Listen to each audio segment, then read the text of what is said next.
E agora nós vamos receber no Arena o ex-presidente Jair Bolsonaro, a quem eu agradeço pela disponibilidade em falar com a gente aqui da CNN.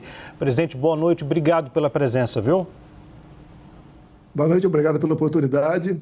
Estou à disposição, Leandro. Antes de tudo, deixe-me fazer uma pergunta. O senhor está bem depois da cirurgia? Tudo ok com o senhor? Eu tenho as recaídas, mas isso se agrava com a idade, né? A gente vai ter que conviver com isso aí por mais alguns anos. Presidente, como foi que o senhor reagiu ao parecer da PGR?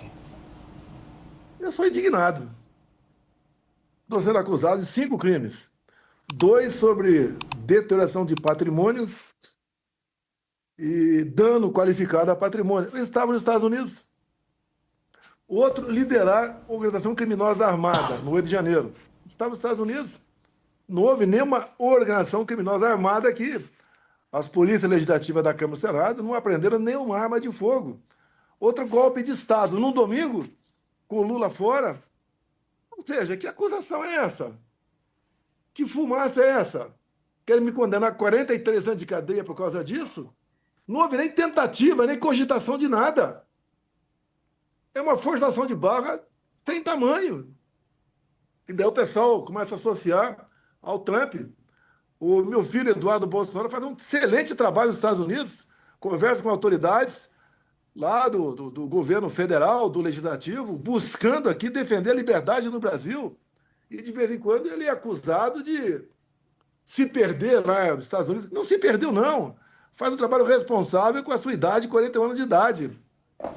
E ele está lá porque, se estivesse aqui, já estaria preso com toda certeza. Afinal de contas, é um inquérito específico para ele. Tentativa armada de abolir o Estado Democrático de Direito. Agora, um novo inquérito de poucos dias. É inacreditável o que estão fazendo. Jogaram no lixo a justiça brasileira. O meu foro não é Brasília. O meu foro é a primeira instância, assim como foi o Lula. Se fosse julgado por aqui, seria pelo plenário e não por uma turma. Uma turma que você vê o próprio ministro relator, é um inimigo meu.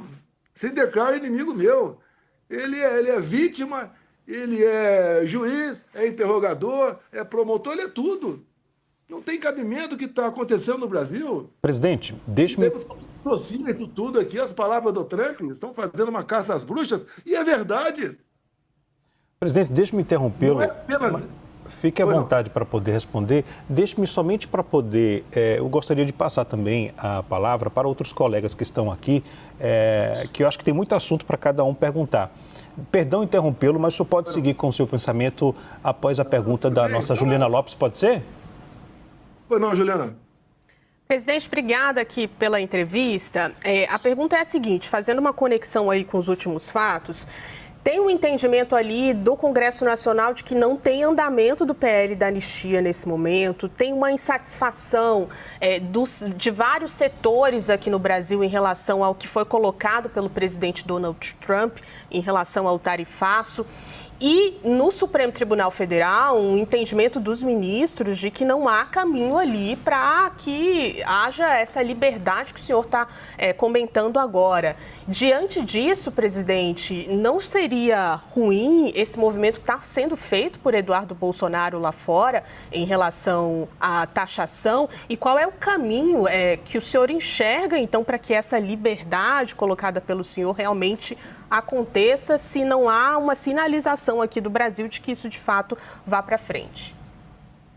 Eduardo Bolsonaro está certo, está lutando por liberdade para todos nós, está sacrificando o seu mandato. Agora, final do mês, tem que decidir se volta ao Brasil e mantém o mandato ou se perde o mandato. Você tem que reconhecer o trabalho que ele faz, os contatos que ele tem com autoridades do governo federal, do parlamento americano. Ou seja, é um garoto, para mim, lógico, meu filho é um garoto, mas é fantástico o trabalho que ele faz lá. Injusto é você ver aqui no Brasil gente sendo presa por opinião, como o Daniel Silveira, como uma colega tua por publicar o salário de uma autoridade do judiciário lá no Rio Grande do Sul, pega uma multa de R$600 mil e cana, cadeia. Injusto é o humorista ser condenado à prisão. Nós estamos partindo cada vez mais para uma ditadura escancarada. É isso que está acontecendo. Qual crime eu cometi Qual crime eu cometi? Como é que eu quebrei alguma coisa em Brasília se eu estava nos Estados Unidos? Como é que eu liderei alguma coisa em Brasília se eu estava nos Estados Unidos? Não tem nenhum zap meu, nenhuma mensagem minha para ninguém.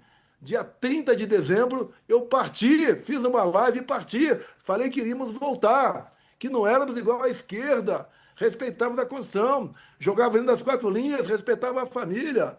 Em 2 meses, novembro e dezembro, 1º de novembro, eu falei numa coletiva aqui na Alvorada, começando como? Vão sentir saudades da gente, só sentem saudades quando alguém vai embora, e deu um recado. Ao longo do caminho, botei fim a uma paralisação de milhares de pontos de caminhoneiros pelo Brasil. Se quisesse o caos, manteria os caminhoneiros fechando aqui rodovias pelo Brasil. Nomeei 2 comandantes de força a pedido do Lula. Que golpe é esse, meu Deus do céu? Que covardia é essa? Quer me condenar por um crime impossível? Não tem cabimento o que está sendo feito. Centenas de ordens imorais do Alexandre de Moraes para censurar pessoas pelo Brasil todo. Quem está denunciando é o governo norte-americano. Isso é uma covardia. O pessoal não está entendendo ainda que a justiça foi capturada por uma pessoa, Alexandre de Moraes. Ele é o dono da verdade, ele é o dono de tudo, ele pode tudo. Por que o Braga Neto está preso? Que prendeu agora o Coronel Câmara? A delação do Cid, uma vergonha, tem que ser denunciado. O próprio Gonê agora resolveu falar que foi uma delação muito parcial, que ele entendia para um lado ou para outro. Essa delação, pelo menos 7 vezes, foi alterada. Nós pedimos o vídeo da delação dele. As delações são filmadas, desde a qualificação até o final. Mando de alguns, de outros não. Nós queremos saber que o Cid disse claramente: a PF bota a palavra na minha boca, naquele áudio vazado que a revista Veja publicou. A PF bota a palavra na minha boca. Essa delação está valendo? Ontem o Cid falou novamente que nunca ouviu a palavra golpe. Por que insiste nisso? Isso é um crime que estão fazendo contra instituições brasileiras. Aqui sim está alterando o Estado Democrático de Direito. Repito, eu sou primeira instância. Resolveram, no meio do processo, botar em última instância. Nessas audiências que estão tendo, só aparece o ministro Fux, o resto não aparece, já está com voto definido. É 43 anos de cadeia? O que eu fiz? Qual foi o crime que eu cometi? Alexandre de Moraes cometeu um crime durante o período eleitoral. Ele não permitiu que eu fizesse live dentro da minha casa, que eu mostrasse imagens do 7 de setembro, que eu mostrasse imagens do Lula defendendo o aborto, mostrasse imagens do Lula ao lado de ditadores. Ele editou 3 resoluções de março ao final, até o segundo turno, que não podem. Essas resoluções, só antes de março, tem um período de 6 meses antes que não pode ser editadas. Ele fez isso para perseguir a direita, para derrubar a página, para prender gente, para desmonetizar. Nós tivemos empresários respondendo crime por causa de um emoji, um positivo que deu. Hoje em dia você vive num terror no Brasil. Você tem preocupação se passar um zap para uma colega tua, um colega teu. O que pode acontecer se alguém pegar? Já apagou o zap? Apaga aí, vou apagar daqui. Vivemos um inferno no Brasil, acabou a liberdade de expressão no Brasil. Ou melhor, você tem, né? Até a expressão. Depois da expressão você não tem mais. Vivemos um inferno no Brasil. Presidente. Parlamentares respondendo o processo por ocupar a tribuna da Câmara. Nós botamos em 2001 o pronome quaisquer, que até aquele momento os parlamentares eram invioláveis por opiniões, palavras de voto. Nós botamos quaisquer para que não haja dúvida. E o Supremo, o ministro do Supremo reinterpreta isso aí. O quaisquer não existe mais quaisquer. A questão da anistia, estou até quieto essa questão da anistia, mas o que o Supremo tem dito? Se aprovarem, nós vamos dizer que é inconstitucional. E a anistia é algo privativo do parlamento brasileiro. É personalíssimo do parlamento brasileiro. Você já viu alguma anistia, alguma graça, alguma indústria derrubada até hoje? Só vi um. A minha graça do Daniel Silveira, que foi feito baseado na lei. Esperar acabar meu mandato para caçar e condenado a quase 9 anos de cadeia. Não tem cabimento. O que ele falou é reprovável. O que o Daniel Silveira falou é reprovável. Eu ouvi, fiquei chateado com aquilo. Mas condenado a 8 anos e 9 meses de cadeia? Isso é democracia? Presidente, Pelo amor de Deus. deixe-me passar a palavra. Vão me prender e vão resolver o problema do Brasil. Acabou o problema do Brasil, prendendo o Jair Bolsonaro 43 anos de cadeia. Deixe-me passar a palavra para a nossa analista Jussara Soares, que está na nossa redação em Brasília, que também tem uma pergunta para fazer ao senhor. Jussara? Boa noite, presidente. Obrigada aqui por conversar conosco hoje.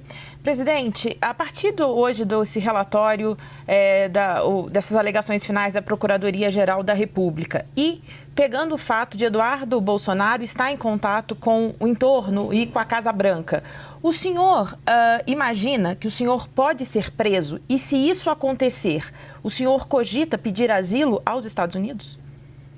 Olha, eu vou ser preso por quê? Por ter destruído aqui o relógio em Brasília. Eu estava nos Estados Unidos. Isso é um crime impossível. Como é que eu vou pedir um asilo se eu não cometi crime algum?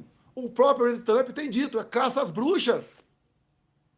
Geralmente se condena alguém por corrupção, como Lula foi condenado por 3 instâncias por corrupção, condenado em última instância também por corrupção.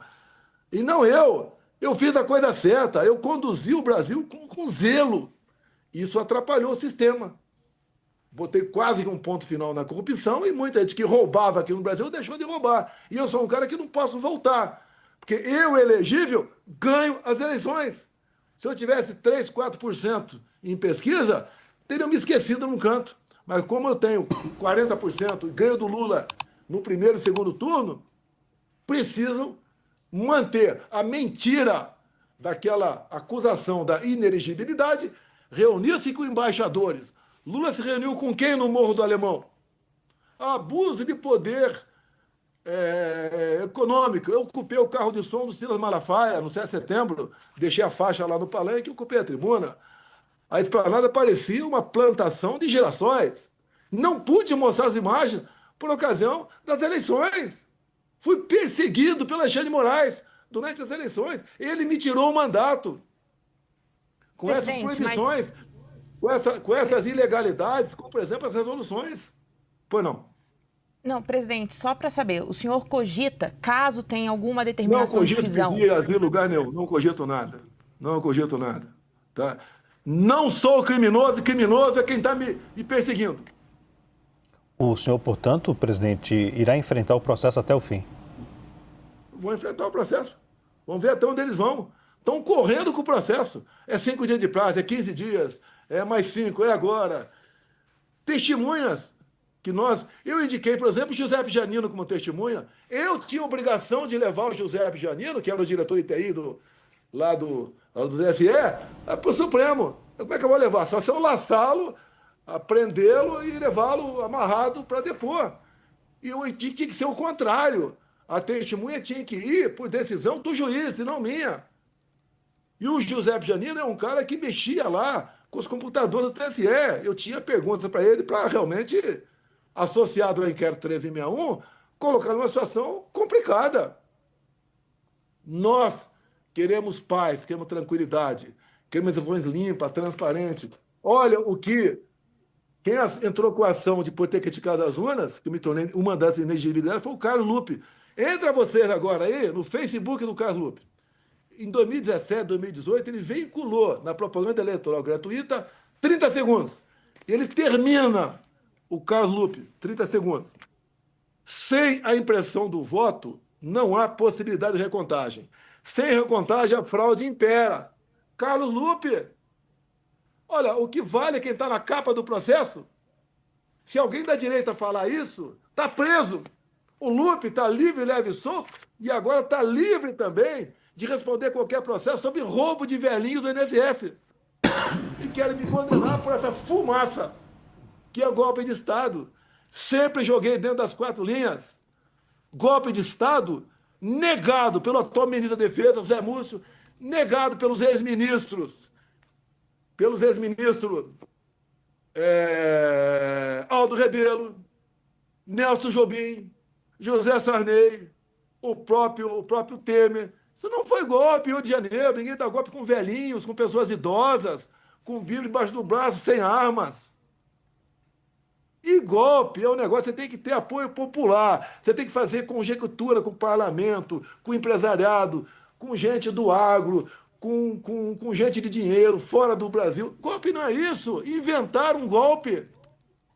Vocês acham que as pessoas domingo queriam dar um golpe? Por que as imagens sumiram? Porque o Flávio Dino sumiu com quase 200 câmeras. Porque ia provar que o quebra-quebra foi antes do pessoal do acampamento chegar lá. Presidente. Eles querem empurrar agora, condenando eu, ministro meu, gente do meu lado, como uma organização criminosa armada. Não teve arma.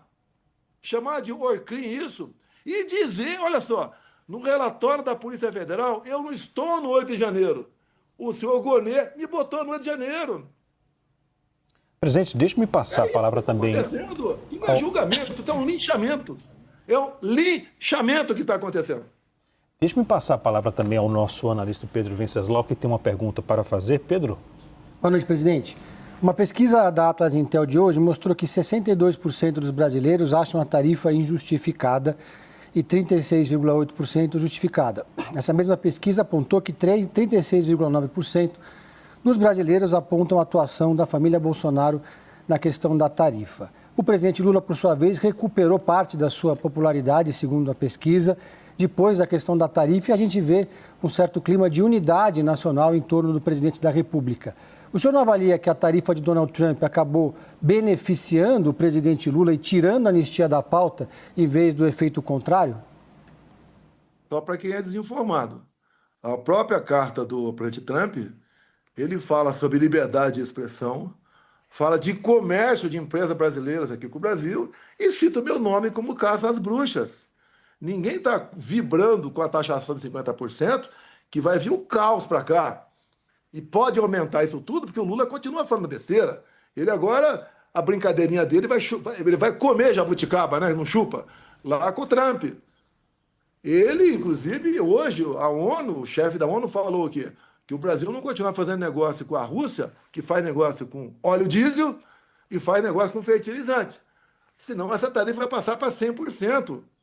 O Lula continua defendendo o Hamas, continua defendendo o Irã. Você quer esperar o quê dessa pessoa? Ele continua no BRICS agora, defendendo um padrão diferente do dólar para comercialização. E o Trump falou que perder o padrão dólar é como perder uma guerra mundial. O Lula quer o quê? Ninguém que foi para o confronto com o Trump ganhou. Eu estou torcendo para que haja um acordo, uma negociação.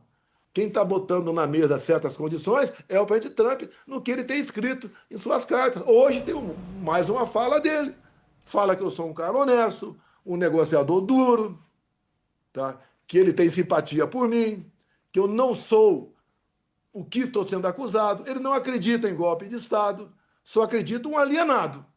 Golpe de Estado com aquelas pessoas idosas. Agora, presidente, há alguns empresários, presidente, vários empresários estão com medo em relação a essa taxa anunciada pelo presidente dos Estados Unidos, Donald Trump, né? Há um grupo que teme por sérias consequências e há outro grupo que defende o diálogo, que pode haver alguma saída depois do dia 1º de agosto. A pergunta que lhe faço o senhor acredita que essa reação pode prejudicar a direita e favorecer o governo, a esquerda? O senhor acha que essa taxação do presidente dos Estados Unidos pode fazer com que a direita possa perder apoio nas ruas? Leandro, falta informação. Obrigado pela pergunta. Quem tem que buscar a negociação, o canal, é o presidente Lula, não sou eu. Em 2019, o Trump era presidente, queria taxar o aço. Eu conversei com ele, ele não taxou o aço. Se eu fosse presidente, para ter certeza que essa negociação tarifária estaria parecida com a Argentina.